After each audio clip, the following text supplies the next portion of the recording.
નમસ્કાર. ધોરણ 8 વિષય ગણિત પ્રકરણ નંબર 1 સમય સંખ્યાઓ, જેમાં આજના આ લેક્ચરની અંદર આપણે જોઈશું સમૃદ્ધતાનો ગુણધર્મ. તો સૌપ્રથમ આપણે સમૃદ્ધતા એટલે શું તેનો ખ્યાલ મેળવીએ.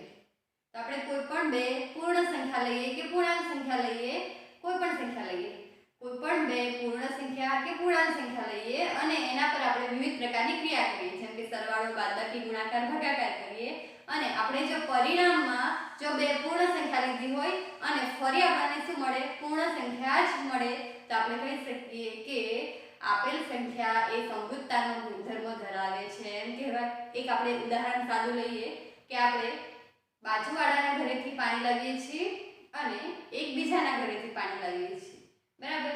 ફરી આપણે એના પર શું કરીએ, ક્રિયા કરીએ અને પાછું આપવા જઈએ ત્યારે શું મળે છે, પાછું પાણી જ મળે છે, બરાબર. એટલે કે કહેવાનો મતલબ શું કે આપણે જે લઈએ છીએ ફરી આપણને એ જ મળે, તો આપણે કહી શકીએ કે એ સમૃદ્ધતાનો ગુણધર્મ ધરાવે છે તેમ કહેવાય.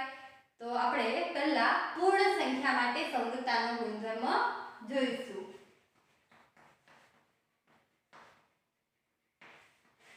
પૂર્ણ સંખ્યા, તો સરવાળાની ક્રિયા માટે પૂર્ણ સંખ્યા સમૃદ્ધતાનો ગુણધર્મ ધરાવે છે. તો આપણે ઉદાહરણ દ્વારા સમજીશું એટલે લાંબો સમય સુધી આપણને યાદ રહે.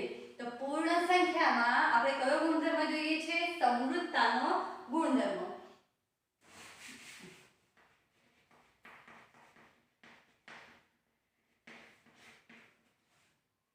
તો પૂર્ણ સંખ્યાઓ સરવાળાની ક્રિયા માટે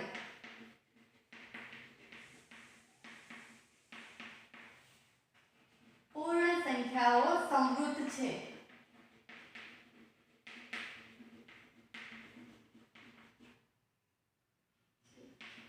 એટલે શું કહેવાય કે આપણે બે પૂર્ણ સંખ્યા લઈએ અને એનો સરવાળો કરીએ તો આપણને પૂર્ણ સંખ્યા જ મળે, તો આપણે કહી શકીએ કે પૂર્ણ સંખ્યાઓ સરવાળા માટે સમૃદ્ધ છે. હવે આપણે આ જે વિધાન લખેલું છે તેને ઉદાહરણ દ્વારા સમજીએ એટલે આપણે પરીક્ષામાં પૂછાય તો આપણે ગોખવું પડે નહીં. આપણે વિધાન ગોખી દઈએ તો આપણને તે સમય પૂરતું યાદ રહે, પરંતુ આપણે ઉદાહરણથી કરીશું તો તમને લાંબો સમય સુધી યાદ રહેશે. આપણે એક ઉદાહરણ લઈએ, પૂર્ણ સંખ્યા લઈએ 5. હવે આપણે એની અંદર બીજી પૂર્ણ સંખ્યા ઉમેરીએ 4. આપણે પહેલા વિડિયોની અંદર જોઈ જ ગયા છે કે પૂર્ણ સંખ્યાની અંદર કઈ સંખ્યાનો સમાવેશ થાય, 0 થી લઈને અનંત સુધીની સંખ્યાઓનો સમાવેશ થાય. તો 5 એ પૂર્ણ સંખ્યા છે, હા છે, બરાબર. અને 4 પણ શું છે, પૂર્ણ સંખ્યા. હવે આપણે શું કરીએ છીએ, એ બેનો સરવાળો કરીએ, બે પૂર્ણ સંખ્યાનો સરવાળો કરીએ તો 5 ને 4 કેટલા મળશે, 9. ને 9 પણ શું છે, પૂર્ણ સંખ્યા છે. તો પૂર્ણ સંખ્યા એ સરવાળા માટે શું થશે, સમૃદ્ધ છે. હવે આપણે બાદબાકી માટે જોઈએ તો બાદબાકી માટે ક્રિયા માટે પૂર્ણ સંખ્યાઓ સમૃદ્ધ નથી. તો બરાબર ધ્યાન આપજો. આપણે શું કીધું કે બાદબાકીની ક્રિયા માટે પૂર્ણ સંખ્યાઓ સમૃદ્ધ નથી. તો હું એક ઉદાહરણ લઉં છું કે 4. આપણે આ ઉદાહરણ લઈએ, 4 ઓછા 5 કરીએ, 4 માંથી 5 બાદ કરીએ તો કેટલા મળશે, 4 માંથી 5 જાય તો હવે આ તો કેવા થઈ ગયા, અલગ નિશાની થઈ. અલગ નિશાની તો આપણે શું કરીએ છીએ, બાદબાકી કરીએ છીએ, મોટા પૂર્ણાંકમાંથી નાનો પૂર્ણાંક બાદ કરીએ છીએ અને મોટા પૂર્ણાંકનું ચિહ્ન, તો મોટો પૂર્ણાંક 5 છે, 5 માંથી 4 બાદ કરીએ તો આવે 1 ને મોટા પૂર્ણાંક આગળ શાનું ચિહ્ન છે, ઋણનું ચિહ્ન, તો કેટલો મળશે જવાબ, ઋણ 1. એટલે આપણે કહી શકીએ કે આ 4 એ પૂર્ણ સંખ્યા છે, 5 પણ પૂર્ણ સંખ્યા છે, પણ ઋણ 1 એ પૂર્ણ સંખ્યા નથી. આપણને ખબર છે કે પૂર્ણ સંખ્યાની અંદર કઈ સંખ્યાઓનો સમાવેશ થાય, આપણે એને લખી જ દઈએ એટલે તમને ખ્યાલ આવશે. પૂર્ણ સંખ્યાની અંદર 0, 1, 2, 3, 4 થી અનંત સુધીની સંખ્યાઓનો સમાવેશ થાય છે. તો આ તો કઈ સંખ્યા મળી, ઋણ સંખ્યા મળી. એટલે પૂર્ણ સંખ્યાઓ બાદબાકીની ક્રિયા માટે સમૃદ્ધ નથી. બધી જ સંખ્યા માટે સમૃદ્ધ નથી એવું નહીં. જો આપણે આ ઉદાહરણ લઈએ 5 - 4 લઈએ તો જવાબ કેટલો આવશે 1. તો આ ઉદાહરણમાં તો સમૃદ્ધ આવ્યું એટલે કે હંમેશા સમૃદ્ધ છે એવું નહીં, પણ ક્યારેક સમૃદ્ધ ન પણ હોય. સમૃદ્ધ ક્યારે ન હોય? જ્યારે આપણે નાના પૂર્ણાંકમાંથી મોટો પૂર્ણાંક બાદ કરીએ ત્યારે સમૃદ્ધ થશે નહીં. હવે આપણે જોઈએ ગુણાકાર માટે. ગુણાકારની ક્રિયા માટે પૂર્ણ સંખ્યા સમૃદ્ધ છે.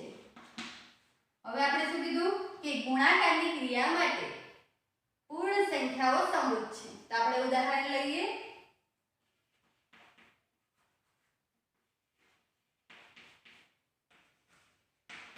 આપણે લઈએ 4 ગુણ્યા 5 કરીએ. 4 એ પૂર્ણ સંખ્યા છે, 5 એ પૂર્ણ સંખ્યા છે.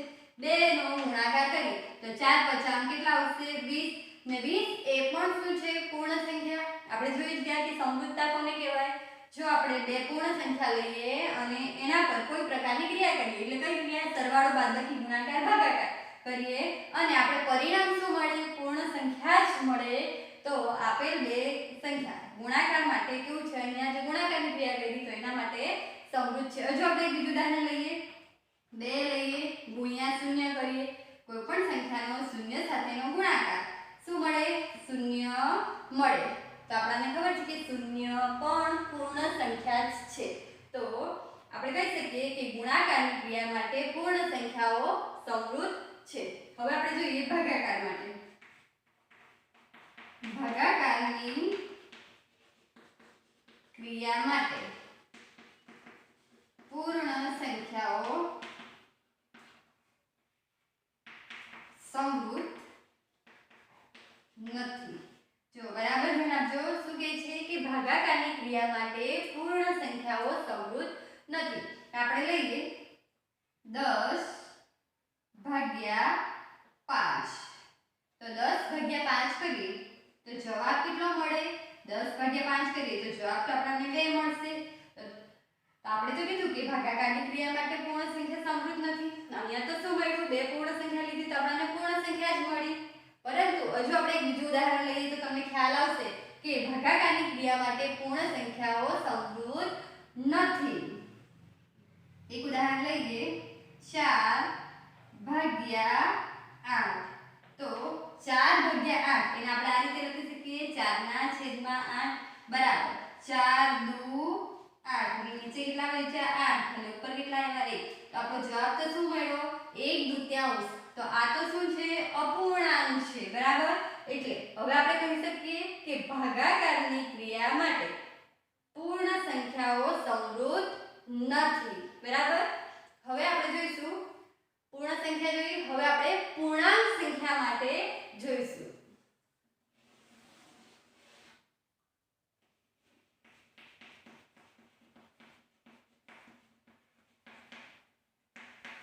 તો પૂર્ણાંક સંખ્યાની અંદર કઈ કઈ સંખ્યાનો સમાવેશ થાય આપણને ખ્યાલ છે? અનંત થી લઈને -1, -2, 0, 1, 2 થી અનંત સુધીની સંખ્યા. બરાબર. તો પૂર્ણાંક સંખ્યાની અંદર કઈ કઈ સંખ્યા આવે? ઋણ સંખ્યા, શૂન્ય અને ધન સંખ્યા.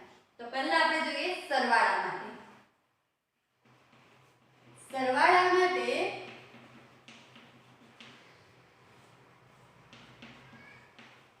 પૂર્ણાંક સંખ્યા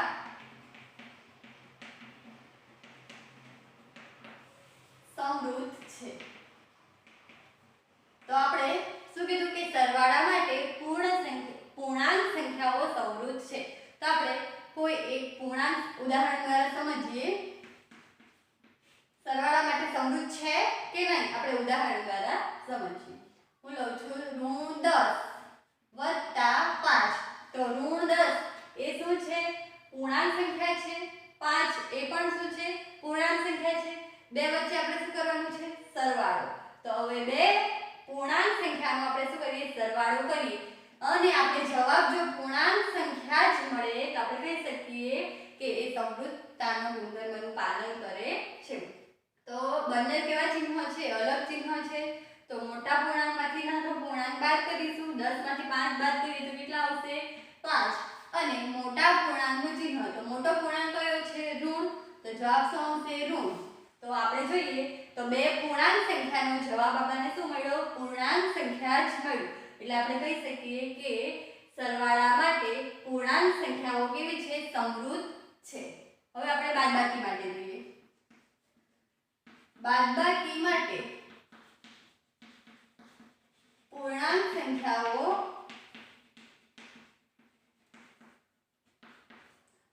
સમૃદ્ધ છે.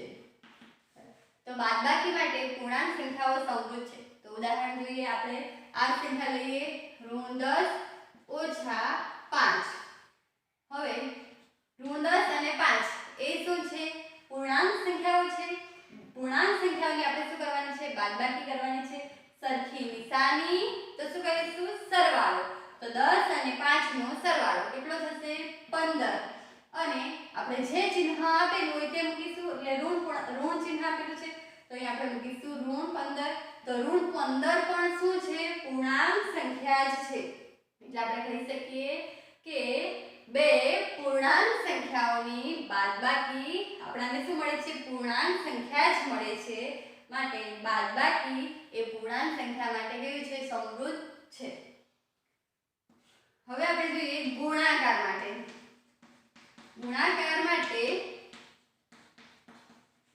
પૂર્ણાંક સંખ્યા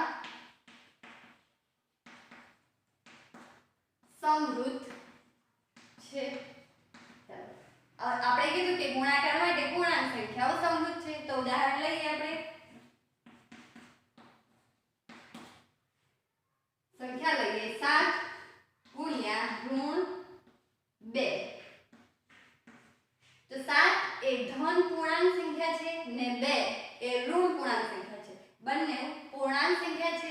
બે પૂર્ણાંક સંખ્યાનો આપણે શું કરીએ છીએ, ગુણાકાર. તો બે પૂર્ણાંક સંખ્યાનો ગુણાકાર આપણને કેટલો મળશે, 7 દુ 14. અને એકી સંખ્યામાં ઋણ પૂર્ણાંક છે એટલે જવાબ આપણને શેમાં મળશે, ઋણમાં. આપણે શીખી જ ગયા છે કે એકી સંખ્યામાં ઋણ હોય તો જવાબ ઋણમાં આવશે. બેકી સંખ્યામાં ઋણ હોય તો જવાબ શેમાં આવશે, ધનમાં. તો -14 એ પણ શું છે, પૂર્ણાંક સંખ્યા છે. માટે આપણે કહી શકીએ કે ગુણાકાર માટે પૂર્ણાંક સંખ્યાઓ સમૃદ્ધ છે. એટલે કે બે પૂર્ણાંક સંખ્યાનો જવાબ પણ આપણને શું મળ્યું, પૂર્ણાંક સંખ્યા જ મળ્યું. હવે આપણે ભાગાકાર માટે શીખીશું. ભાગાકાર માટે પૂર્ણાંક સંખ્યાઓ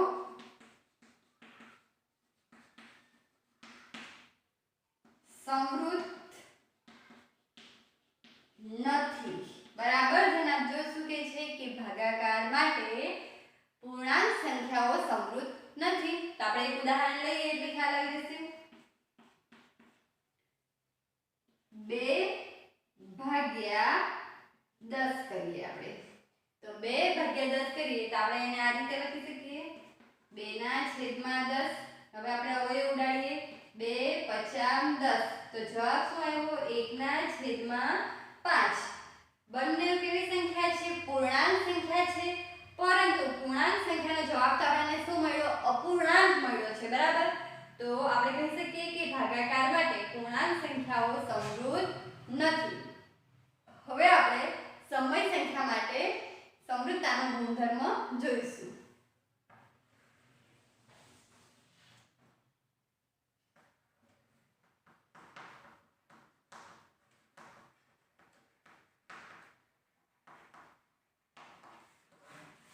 તો સમય સંખ્યાઓ આપણે જોઈએ તો સમય સંખ્યા કોને કહેવાય, ખ્યાલ જ છે. કેવું સ્વરૂપ, p/q સ્વરૂપે કે જ્યાં q is not equal to 0 એટલે કે q બરાબર 0 નથી અને p અને q બરાબર શું આવશે, પૂર્ણાંક સંખ્યાઓ. આટલું આપણે આગલા વિડિયોની અંદર શીખી ગયા છે કે સમય સંખ્યા કોને કહેવાય કે જેનું p/q સ્વરૂપ હોય, જ્યાં q બરાબર નથી 0 અને p અને q તરીકે આપણે શું લઈ શકીએ, પૂર્ણાંક સંખ્યાઓ લઈ શકીએ. હવે આપણે સમૃદ્ધતાનો ગુણધર્મ સમય સંખ્યામાં ચકાસવાનો છે. તો પહેલા સમૃદ્ધતાનો ગુણધર્મ સમય સંખ્યામાં આપણે સરવાળા માટે જોઈએ. સરવાળા માટે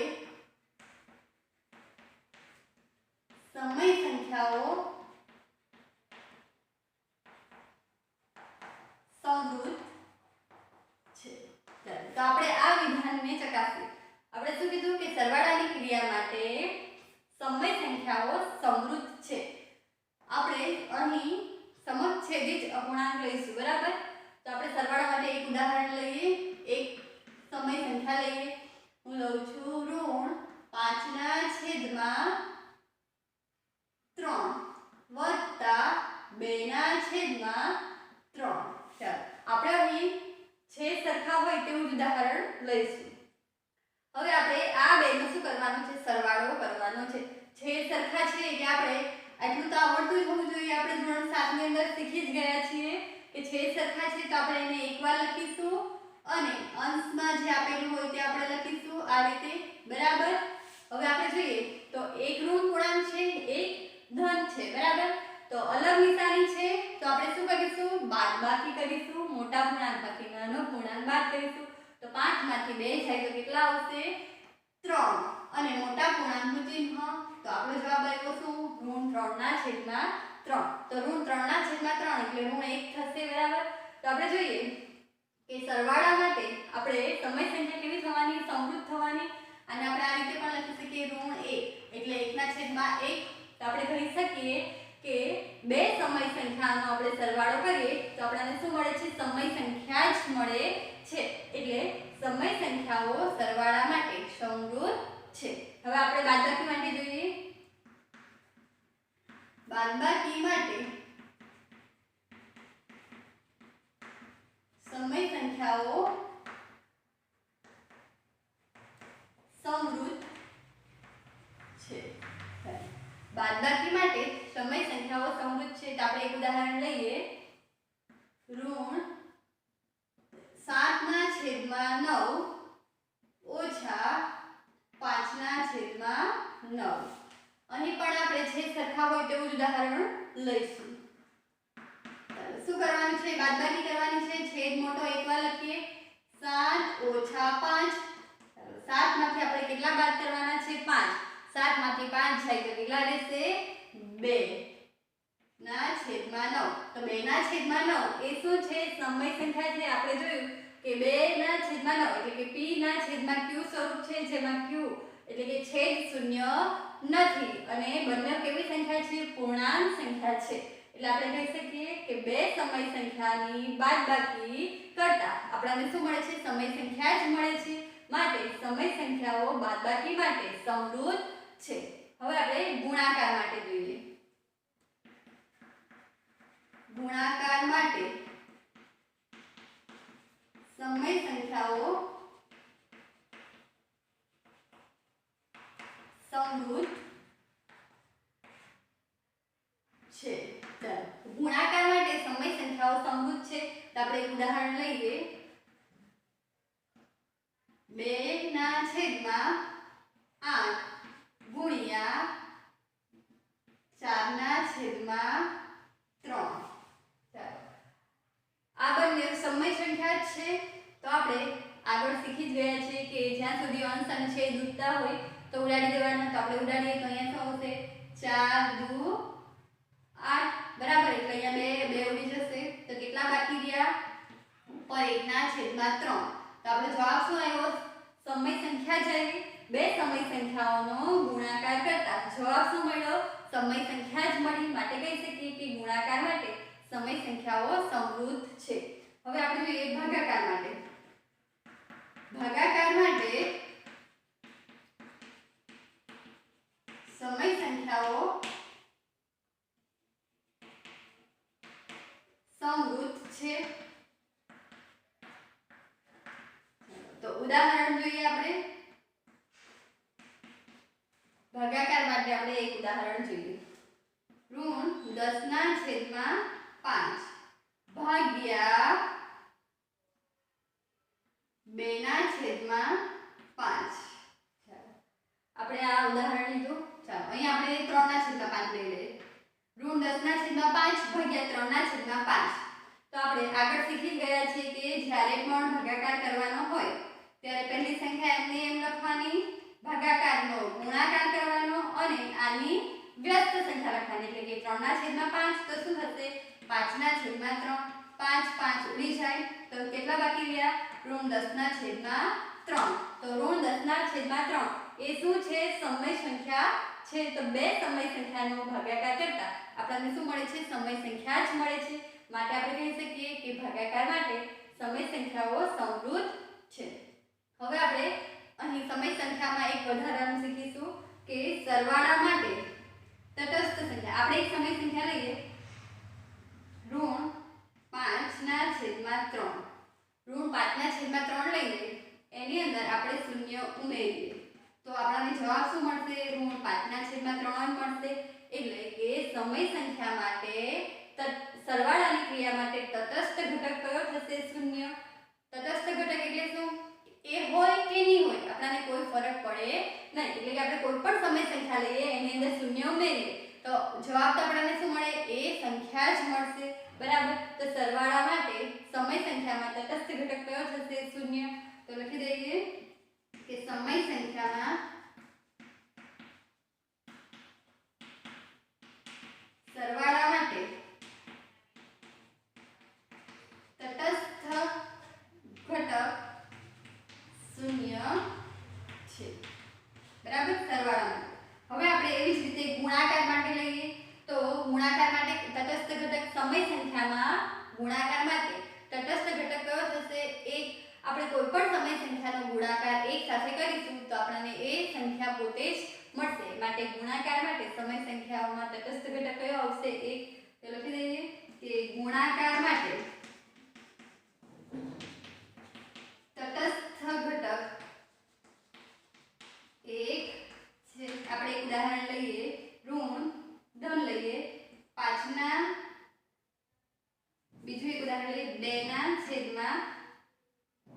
2/3 ગુણ્યા 1 કરીએ તો 2/3 ગુણ્યા 1 કરીએ તો જવાબ તો આપણને શું મળશે 2/3 જ મળશે એટલે કે કોઈ પણ સંખ્યાનો ગુણાકાર આપણે કોઈ પણ સમય સંખ્યાનો ગુણાકાર એક સાથે કરીએ તો આપણને એ સંખ્યા પોતે જ મળે છે માટે ગુણાકાર માટે તટસ્થ ઘટક કયો થશે એક સમય સંખ્યામાં સરવાળા માટે તટસ્થ ઘટક કયો થશે 0 થશે હવે આ સાથે આપણે સમૃદ્ધતાનો ગુણધર્મ પૂર્ણ કરીએ છીએ તો આપણે આ વિડિયોની અંદર શું શીખ્યા કે પૂર્ણ સંખ્યામાં સમૃદ્ધતાનો ગુણધર્મ તો પૂર્ણ સંખ્યાની અંદર સરવાળા માટે અને ગુણાકાર માટે પૂર્ણ સંખ્યા સમૃદ્ધતાના ગુણધર્મનું પાલન કરે છે જ્યારે ગુણાકાર અને ભાગાકાર માટે બાદબાકી અને ભાગાકાર માટે સમૃદ્ધતાના ગુણધર્મનું પાલન કરતું નથી જ્યારે પૂર્ણાંક સંખ્યામાં સરવાળા બાદબાકી અને ગુણાકાર માટે સમૃદ્ધતાના ગુણધર્મનું પાલન કરે છે જ્યારે ભાગાકાર માટે સમૃદ્ધતાના ગુણધર્મનું પાલન